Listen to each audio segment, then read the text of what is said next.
नमस्कार, आप देख रहे हैं आरपी भारत। मैं हूं आपके साथ अंशु शर्मा। खबरों की शुरुआत करते हैं। सरिया के राजदह धाम पहुंची दिशोम गुरु शिबू सोरेन की बड़ी बहू सीता सोरेन। सावन की तीसरी सोमवार को भाजपा नेत्री सीता सोरेन यहां महादेव का रुद्राभिषेक किया। वहीं रुद्राभिषेक करने के बाद पत्रकारों को संबोधित करते हुए हेमंत सरकार पर भी किए तीखे वार। उन्होंने राज्य सरकार के कामकाजों को लेकर असंतोष जाहिर किया और कहा कि झारखंड में जनता ऐसे शासन से त्रस्त है। जल्दी झारखंड में जनता भाजपा की सरकार बनाएगी और झारखंड विकास की राह पर फिर से आगे बढ़ेगा। गिरिडीह से राजेश पांडे की रिपोर्ट। विशेष है ही सावन का महीना है। शिव जी का जितना भी भक्त है सब इस समय शिव जी का जितने भी मंदिर में सब उमड़ पड़ते हैं। हम लोग भी ऐसे ही एक सरिया आज राज दरगाह में यहाँ पर अचानक हम लोग नाम सुने कि इस जगह का जो भी महत्व है उसके विषय पर हमने अचानक ही प्रोग्राम बनाया यहाँ आने का, क्योंकि कई जगह को हम जा चुके हैं और यहाँ एक विधानसभा हो चाहे लोकसभा क्षेत्र हो, तो यहाँ पर आना अभी तक मेरा हुआ ही नहीं था। तो एक बहुत खुशी लगा कि आज जिस तरह से काफ़ी बरसात भी हुआ है और खूब देखते हैं कि नदियों का उफान भी है चारों तरफ। और हम लोग पहले सुखाड़ से जूझते थे, लेकिन इस बार हम लोग को लग रहा है कि सुखाड़ से राहत मिली है। तो ऐसे समय पर भोलेनाथ बाबा के आशीर्वाद लेने हम यहाँ पहुँचे और पार्टी के हमारे कुछ कार्यकर्ता भी पहुँचे हुए हैं, तो उनसे भी पहली बार ही मिल रहे हैं, तो बड़ी खुशी लग रही है। मैम, मौजूदा जो सरकार है इसमें जो लॉ एंड ऑर्डर की स्थिति है वो काफ़ी मतलब स्तर गिरता चला जा रहा है। इस पर क्या कहेंगी आप? लगातार हत्याएं हो रही हैं। कल परसों की घटना है, एक दरोगा है, आदिवासी दरोगा, उनकी हत्या हो जाती है। किस रूप से देखते हैं इसको आप? देखिए, ये सरकार जो चल रही है ये सिर्फ अपना सिर्फ मतलब का सरकार है।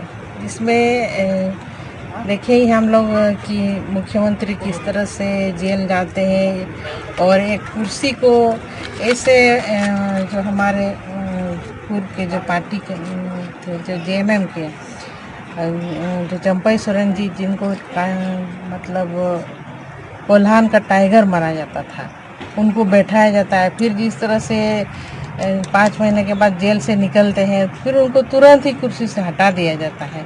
तो एक आदिवासी एक बड़ी लीडर का एक अपमान भी हुआ है। और जो मुख्यमंत्री पूर्व मुख्यमंत्री रह चुके फिर अपनी कुर्सी को फिर हथियार लेते हैं। ये कुर्सी का खेल है और अपनी ही इस राजनीति में देखा जाए तो वो अपनी ही जेबों को गर्म करने में सब लगे हुए हैं। जनता का क्या हाल समाचार इनसे कोई मतलब नहीं है। इसी का मद्देनज़र देखते हैं कि आज जो रांची जैसे शहर में और भी कई जितने भी झारखंड के शहर नगर में हत्याएं हो रही, लूटपाट हो रही, जेवर दुकान की लूटपाट हो जा रही। कई जगह पर ये 3-4 जगह पर हुआ है। धनबाद में भी हुआ है और रांची में भी हुआ है। तो ये सरकार से जो जनता पूरी तरह से त्रस्त है और इसमें किसी का भी विकास नहीं हो रहा है। और आज का डेट में देखा जाए तो जिस तरह का प्रलोभन दिया जा रहा है कि वोट बैंक को बढ़ाने के लिए वोट फिर से सरकार उनकी बने, जिस तरह से मैया सम्मान योजना इन लोग चला रहे हैं और कल ही से शुरुआत किया गया है, ये एक प्रलोभन ही है ताकि महिलाओं को सबसे पहले रुझाने का ये जो सरकार एक नीति बना चुकी है, ये महिलाओं को समझना चाहिए। आखिर 1000 क्या है भाई? और एक तरह से घोषणा कर रही कि फिर से सरकार बनी तो हर एक परिवार को 1-1 लाख रुपया देंगे।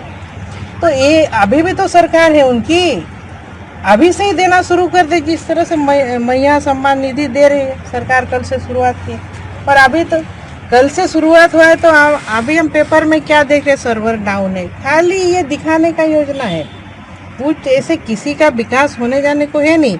सरकार को चाहिए कि नवयुवकों को नौकरी दे। यहाँ पलायन की जो स्थिति है, इस झारखंड जैसे जो हमारा राज्य में इतना धनी राज्य है, यहाँ पर पलायन की समस्या शुरू से ही बनी रही है। पलायन को रोका ही नहीं जा सकता है, नौकरी सरकार दे ही नहीं पा रही है। तो सिर्फ आप आगे चिंता सरकार इसी का ही चिंता कर रही है कि उनका किस तरह से अगले जो सेशन में, अगले जो 2025 में किस तरह से सरकार बनी, इसी पर लगे हुए हैं। अगला चुनाव